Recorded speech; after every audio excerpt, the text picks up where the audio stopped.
الشيطان الرجيم بسم الله الرحمن الرحيم دستور مدد يا سيدي مدد يا رجال الله يا سلطان الأولياء دستور مدد يا صاحب الإمداد مدد الحق أطيعوا الله أطيعوا الرسول وأولي الأمر منكم.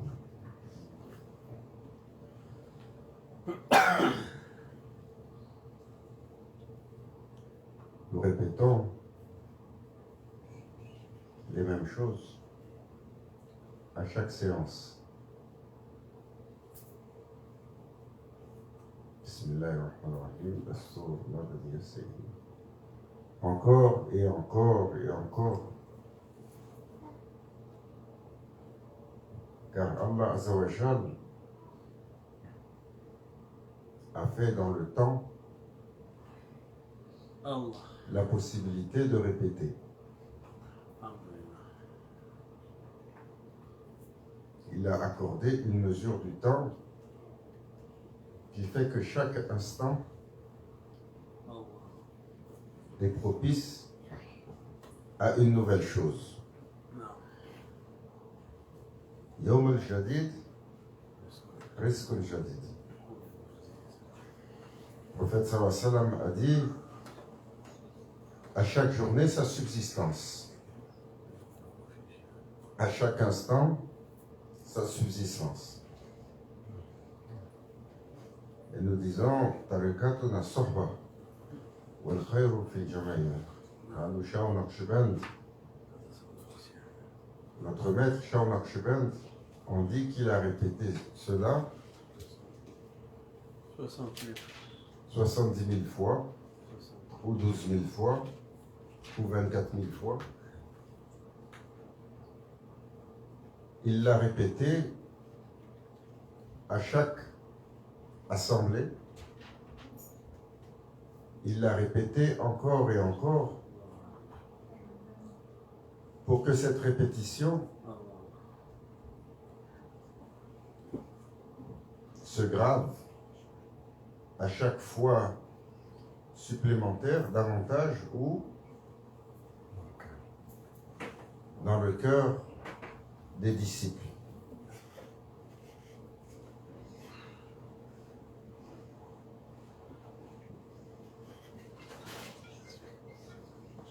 Shah Naqshband. Son nom, Naqshband, Naqsh, l'impression, la gravure. Et il nous a été donné donc de répéter à travers notre vie encore et encore les mêmes gestes, les mêmes paroles, les mêmes rituels, les mêmes choses. Tous les jours la même routine. Se lève et ça commence. Et tous les jours, le serviteur doit mettre son temps à profit et établir une routine de quoi? Une routine de litanie. Ce que nous appelons awrad, ce que nous appelons wazifa. Wazifa, les Turcs ils aiment à l'appeler wazifa, le devoir, pour rappeler à quel point c'est quelque chose sur lequel il faut être assidu, comme quand on a un devoir, parce que le devoir, qu'est-ce qu'il accorde? Il accorde le succès pour passer à l'étape suivante. Celui qui ne fait pas les devoirs, bonne chance pour l'examen. Celui qui ne passe pas l'examen, bonne chance pour passer. Alors le serviteur, il doit s'assujettir à une discipline sur ses devoirs. Et le premier devoir, as-salat. Salat, la prière, Comme il a dit le prophète sallallahu alayhi wa sallam, Bayna kufr wal iman. C'est le trait d'union qui fait la différence entre la foi et la mécréance. Elle valide la foi comme premier jalon. Et cette prière, Allah Azza wa Jal en a fait cadeau au prophète Abdallah Salatu Wassalam comme le couronnement de Isra wal Mi'raj. Quand le prophète sallallahu alayhi wa sallam a été invité pour l'ascension céleste et qu'il a été accompagné par Sayyidina Jibril alayhi salam sur le Buraq jusqu'à Sidrat al-Muntaha, il a continué dans cette ascension pour arriver dans la présence divine. Et le Seigneur des mondes lui a donné beaucoup de choses. Il lui a donné beaucoup de trésors. Vous ne pouvez pas visiter un homme généreux sans sortir avec quelque chose. Sinon, il n'est pas généreux. Que dire d'un souverain généreux qui est riche et généreux? Et que dire du souverain des souverains? Le riche, l'absolu, celui qui possède toutes choses. Il est le maître de toutes choses, il est le créateur de toutes choses.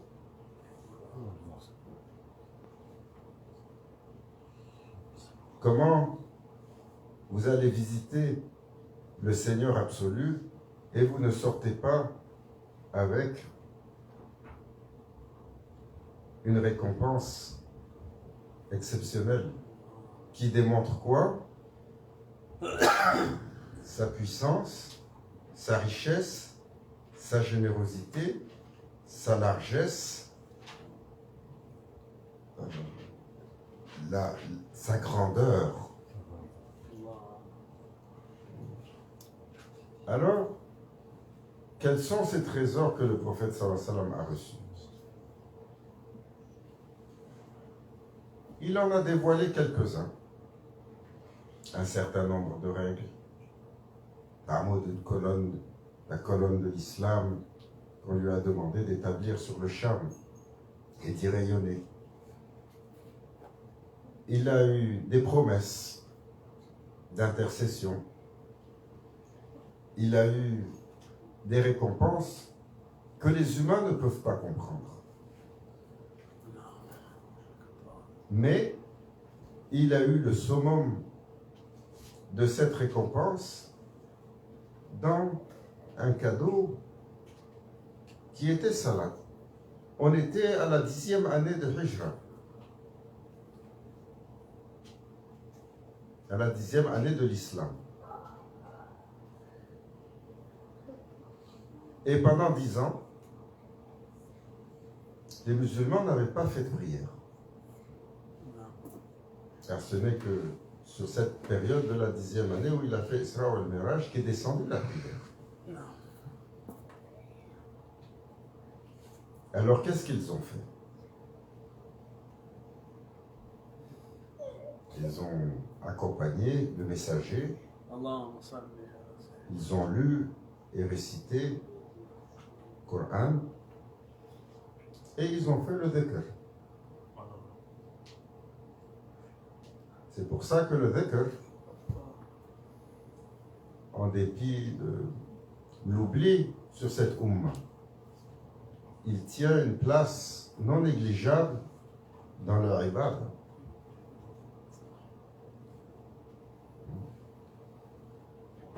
Qui fait le dhikr aujourd'hui? Peu de gens.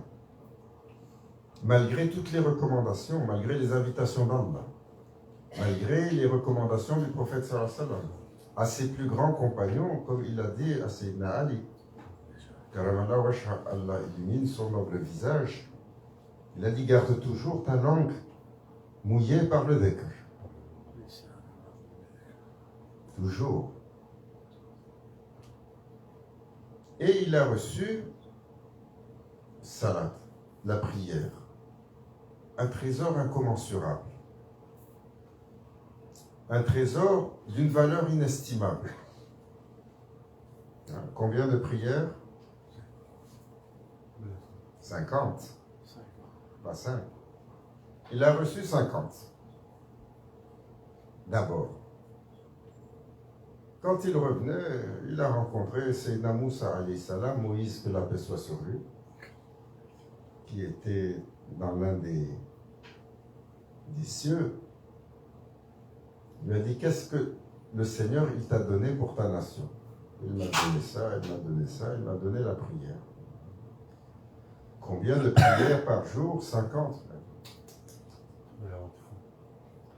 Il a dit, ça c'est beaucoup trop, croisant mon expérience sur ma nation, retourne et demande une indulgence.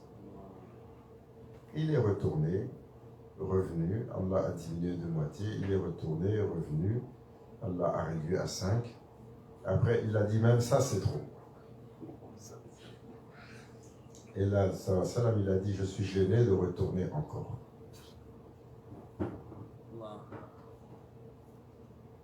Et comment il a obtenu cette prière? Quand il a fini la visite et qu'il a... Vous savez, c'est une épopée dont la description que nous lisons ne peut en aucun cas décrire cet événement sublime. Car il a couvert la matière et c'est 2 points d'ancrage. Masjid al-Haram ou le Masjid al-Aqsa. Toute la matière de la création est ancrée sur ces 2 pôles. Il est arrivé à Masjid al-Aqsa, à Jérusalem, est descendu l'assemblée des 124 000 prophètes. Il les a guidés en prière, et par la suite, sur le Bourak, il est parti sur une vitesse que vous ne pouvez pas décrire. Ça n'a rien à voir avec la vitesse de la lumière. La vitesse de la lumière, c'est une tortue, malgré ce qu'on en pense. Pourquoi? Parce qu'il y a des étoiles qui ont arrêté de briller depuis des milliards d'années. Mais elles sont si loin que leur lumière continue à voyager. Et quand on les regarde, la lumière a mis des milliards d'années pour venir jusqu'à nous. Le Bourak, ce qu'il voit, il atteint instantanément. Donc ces étoiles lointaines, c'est un instant, il y est. Et Allah Azza wa Jal l'a fait voyager à travers les cieux, à travers les terres. Il a vu toutes les créatures. Il est rentré dans les paradis.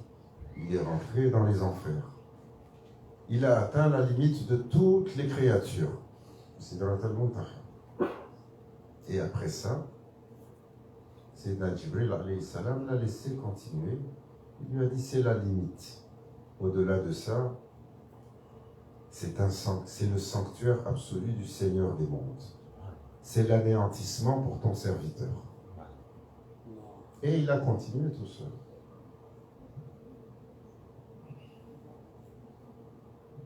Dans ce que Allah va décrire dans le Coran Karim, il va arriver dans une proximité de 2 cordées d'arc et moins, et avoir toute une rencontre, un cérémonial. Et Allah sait ce que sont ces rencontres.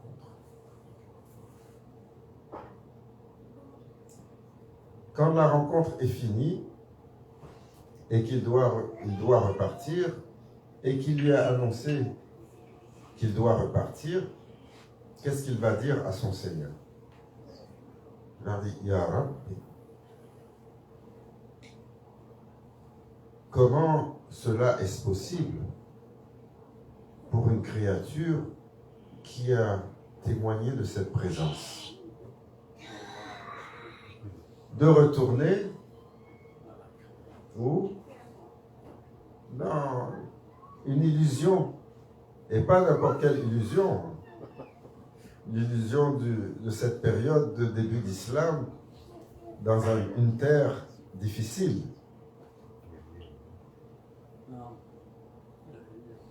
Et Allah Azza wa Jal alors lui dit, je te donnerai le moyen de revenir à chaque fois que tu le voudras.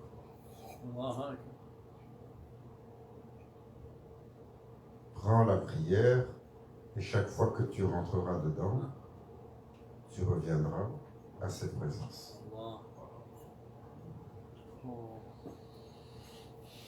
Et on nous a transmis cette prière. Déjà dans son rituel, une prière unique, réservée au prophète sallallahu alayhi wa sallam et réservée aux prophètes dans leur sphère privée.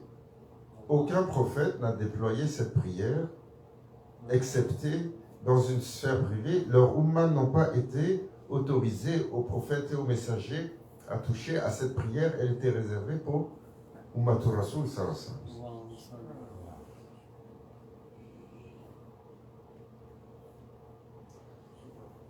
Un trésor absolu qui sied à la réalité du prophète sallallahu alayhi wa sallam, qui, on dit, chaque fois qu'il disait Allahu Akbar et qu'il levait les mains pour rejeter la dunya, il refermait sur la mort et il allait dans cette présence. Et qu'est-ce que nous avons eu? L'honneur, le privilège, la magnificence d'avoir cette prière.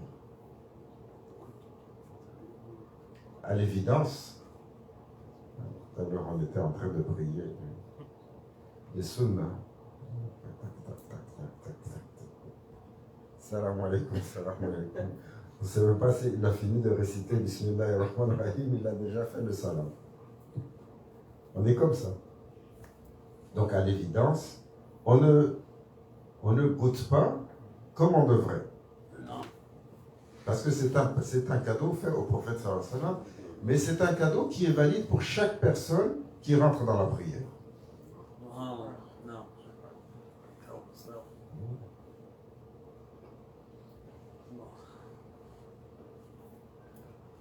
Nous faisons de l'imitation, donc nous adorons comme si nous voyons,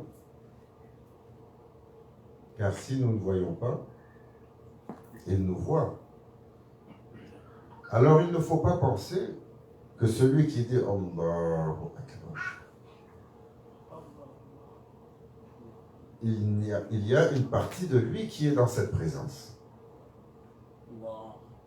Pourquoi? Parce que Allah Azza wa Jal, pour la prière, la salat, il a ordonné son déroulement. Tu rentres dedans avec le takbirat, tu récites le Fatiha al-Sharif, un verset, ruku, tu reviens, sajda, jalsa, tu t'assois, tu fais le tashahhud.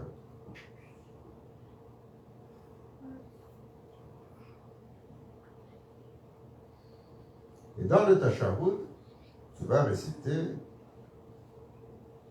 Atahiyatullah, Zakiyatullah, Tayyibullah, Salam alaykum. Tu récites un témoignage.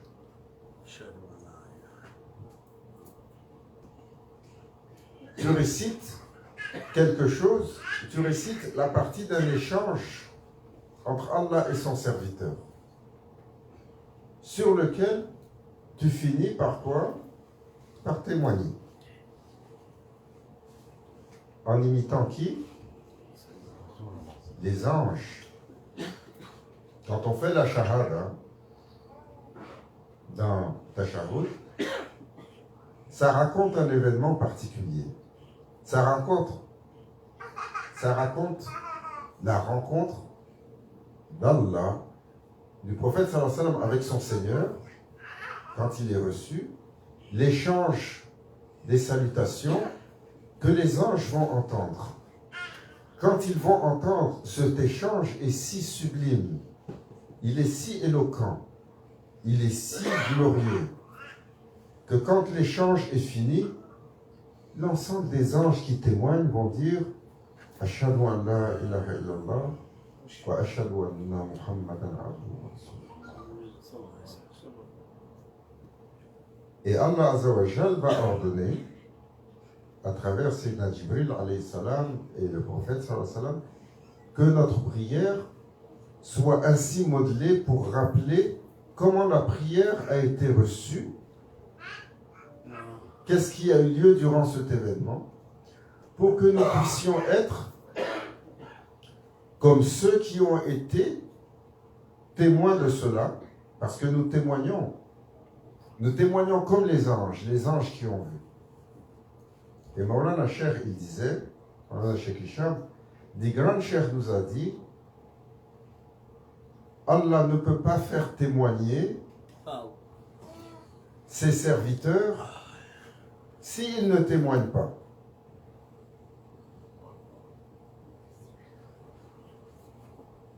Il a dit sinon, le rituel serait comme une coquille vide. Le rituel finit par « je témoigne qu'il n'y a qu'un seul Seigneur et Mohammed est son messager ». Comment Allah va conclure l'intégralité du scénario? Par cette mention et faire mentir un serviteur.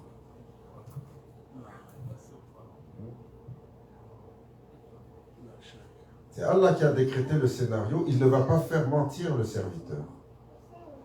Donc il disait, le serviteur qui finit sa prière et énonce la shahada quand il finit, Allah Azza wa Jal le fait témoigner dans une réalité dont il n'est pas conscient. Pourquoi il n'est pas conscient? Parce que le cœur, il est inconscient. Le cœur, il est comment? Il est mort. Il est rouillé. Ah, ici on dit yemao. Il est rouillé. Il n'arrive ni à voir, ni à capter, ni à sentir, ni à ressentir. Hein?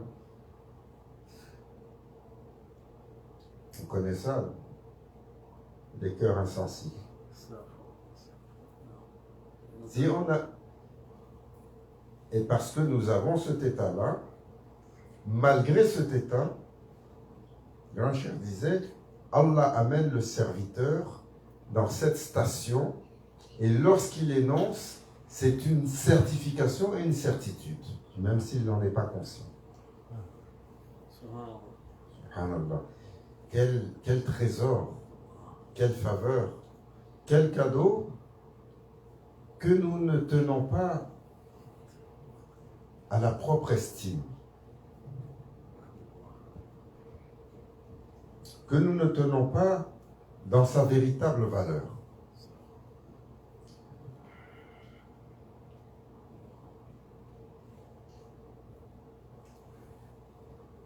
Alors, ces litanies qui nous ont été données renferment toutes un trésor magnifique. Quand on a nos wazifas auxquels on passe à travers, tout à l'heure il parlait du livre de Awrat. C'est un livre qui rassemble la majeure partie des wazifas des débutants que nous sommes de Akhir al-Zaman. Il faut s'entendre. Cette wazifa, c'est la wazifa de la fin du XXe siècle, donnée par Grand Cheikh pour la génération d'Otpik, nous autres. Légère. On dit que les gens de l'accomplissement, chez les Naqshbandi, leurs wazifas sont beaucoup plus grandes. Il y a pour un certain niveau la wazifa de... Vous savez, il y a une wazifa qui avait été donnée à Sayyidina Cheikh Abdul Qadir Jilani. Raus Azam, il récitait cette litanie.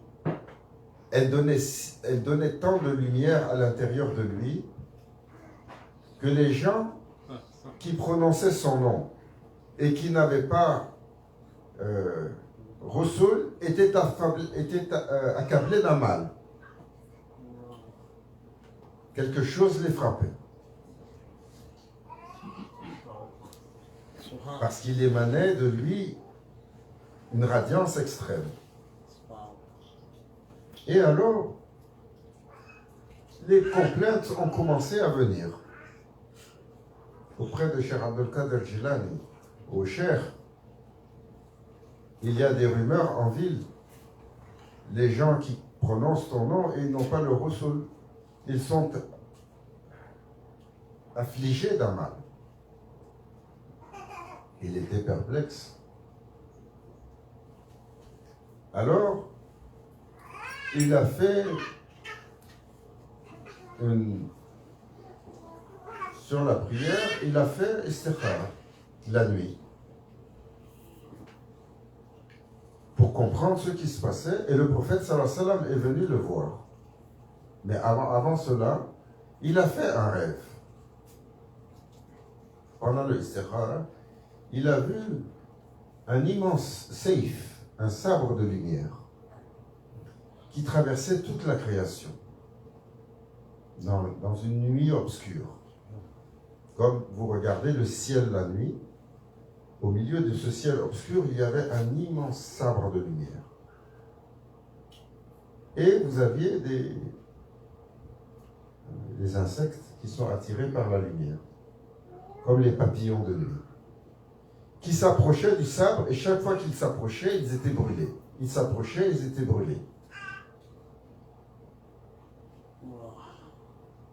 Quelle est la signification? On dit qu'au Fajr, alors qu'il était en Raqaba, le prophète sallallahu alayhi wa sallam lui est apparu et lui a dit: Ya waladi, ton état spirituel, il est trop étincelant. Et les voiles que l'on t'a mis ne suffisent pas à contenir cette radiance. Donc tous ceux qui n'ont pas d'affaires avec toi, qui sont dans cet état d'impureté, lorsqu'ils mentionnent ton nom, parce qu'ils n'ont pas un bouclier supplémentaire, celui de Rasoul, le mal les touche. Donc, change le dhikr que tu fais, parce que les voiles ne suffisent pas à te couvrir. Et on dit qu'il a changé le dhikr. Et ça a réglé la chose. Et ce fameux dhikr, les machers, Naqshband, ils le donnent à certains de leurs étudiants avancés dans la litanie. À l'évidence, pas nous. Nous autres, on est comment on appelle ça? Un fan club de Akhir al-Zaman. Il faut appeler un chat un chat. Ça, tout à quoi il faut ça. Allah Azza wa Jal, il rappelle dans le Saint-Coran: ne vous louangez pas, ne vous gonflez pas la tête. Hein? Pourquoi? Parce que là où les prophètes ont tous failli échouer, Nous, on est... Et il faut regarder le langage des prophètes, la dua des prophètes. Ça prend l'instant d'un clin d'œil. Comme Sayyidina Daoud, alayhi salam, David, que la paix soit sur lui, il a dit, ça prend l'instant d'un clin d'œil pour que tu passes de la lumière à l'obscurité.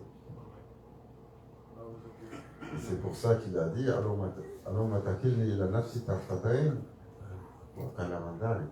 ne me laisse pas, mon Seigneur, à mon ego, à moi-même, l'instant d'un clin d'œil, et même moi. Parce que c'est ce qui lui a suffi d'entrevoir l'instant d'un clin d'œil à travers une porte, une vision qui lui a fait perdre la raison.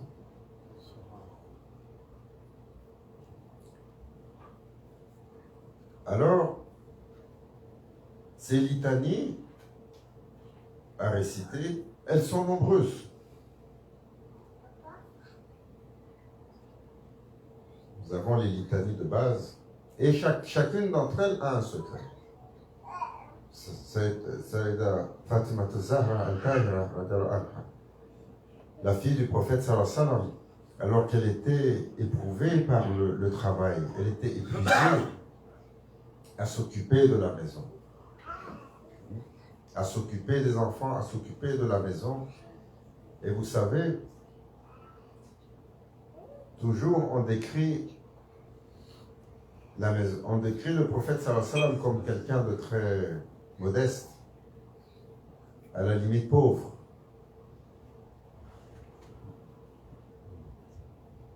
Mais si vous regardez la sira, si vous regardez l'histoire de sa vie, si vous regardez la quantité de gens qu'il a nourris, qu'il a fait vivre, la quantité de choses qu'il a données, aucun d'entre nous aujourd'hui n'aurait le budget de faire ce qu'il a fait.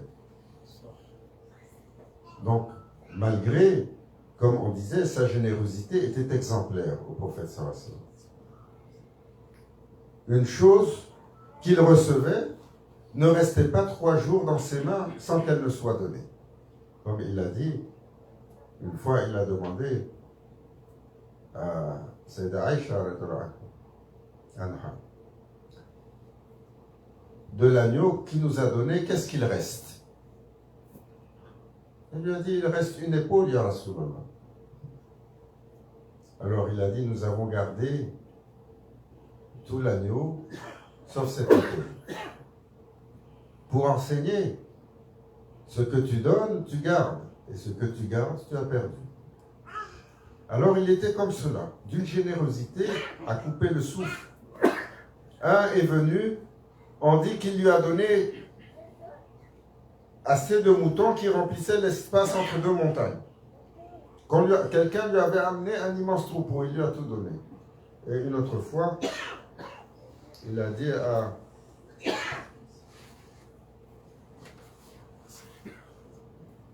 Il a dit à un de ses compagnons, j'ai oublié son nom, il passait devant la montagne de Jabal Uhud. C'était quel compagnon avec lui? Jabr.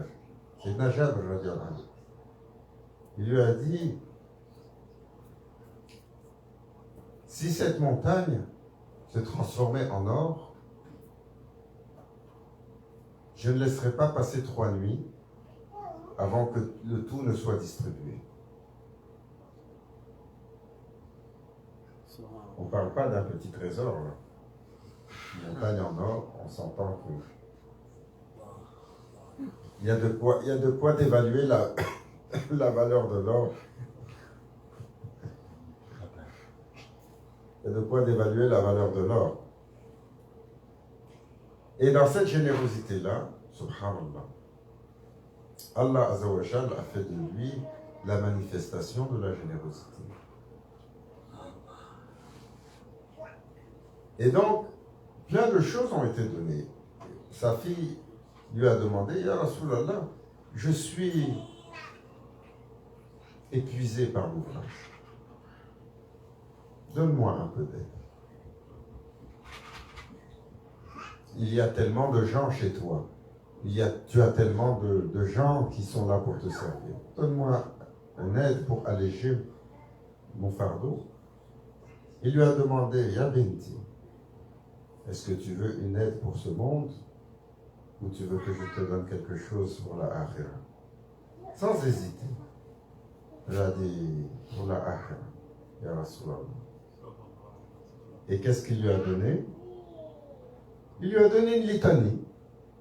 Récite Subhanallah 33 fois, Alhamdulillah 33 fois, Allahu Akbar 33 fois, après chaque prière. C'est un trésor inestimable que tous les musulmans ont appliqué aujourd'hui.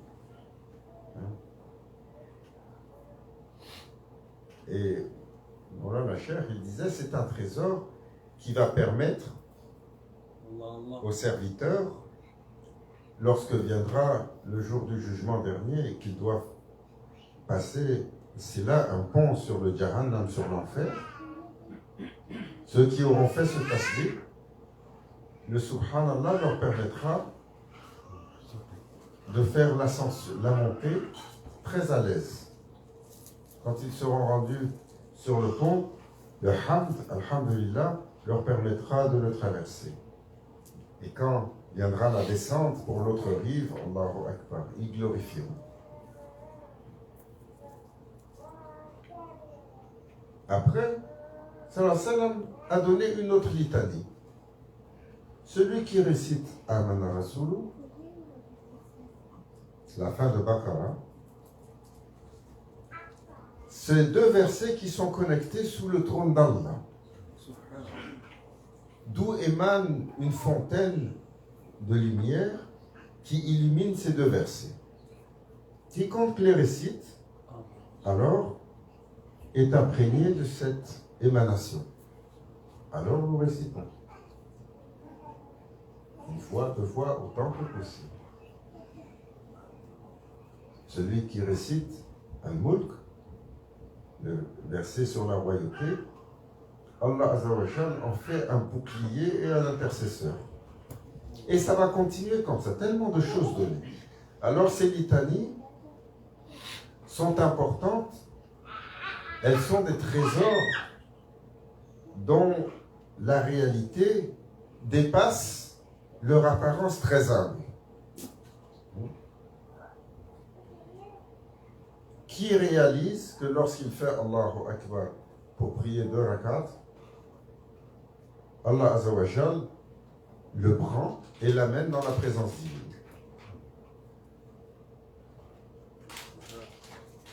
C'est pas nous qui réalisons. Voilà, Allahu Akbar. Oh. La facture de Hydro-Québec est arrivée. L'autre dit, oh. Est-ce que le patron il va me donner l'augmentation?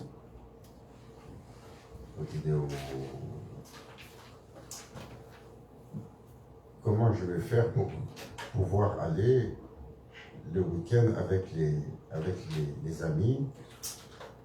Quel scénario je vais raconter à mon épouse pour lui faire plaisir et qu'elle me laisse partir? Voilà, le shaitan, il laisse personne tranquille. Dès que tu rentres en prière, il arrive, il déverse, il déverse, il déverse. Il n'y a pas comme le hamster. La machine se met en route, aussi performante que tu imagines. Là, tu étais en train de pianoter, de faire ton programme sur lequel tu as planté pendant 1 heure de temps, tu ne trouves pas la solution. Dès que tu rentres dans la prière, le shaitan, il vient et dit, tu n'as pas pensé à ça. Ah, c'est vrai. Non? Qui peut dire le contraire? Qui est présent avec Allah dans la prière? Non. Mais Allah Azza wa Jal est présent avec nous. Comme il l'a dit, quand il décrit l'état de Ihsan, tu dois adorer, quand tu atteins cet état, comme si tu vois ton Seigneur. Si tu ne vois pas, sache qu'il te voit. Tu n'es pas présent avec ton Seigneur, sache qu'il est présent avec toi. Il est plus proche que tu imagines, plus proche que ta veine jugulaire.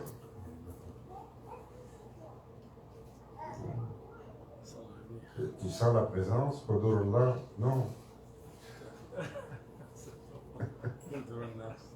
Odor nafs. On sent une autre présence. Elle palpite en nous.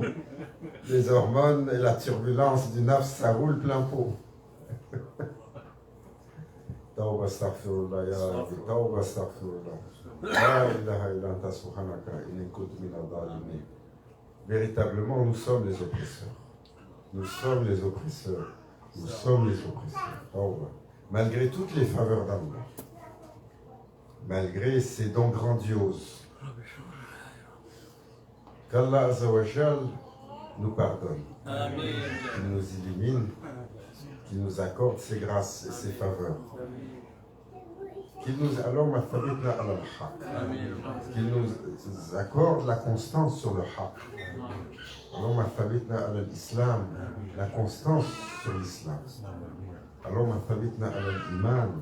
une constance sur le iman, qu'il nous accorde la constance sur le dhikr, sur le rappel, sur toute chose qui est comme un trésor caché, que nous puissions en tirer les fruits même si nous ne sommes pas conscients. إلى حضرتنا بالفاتحة.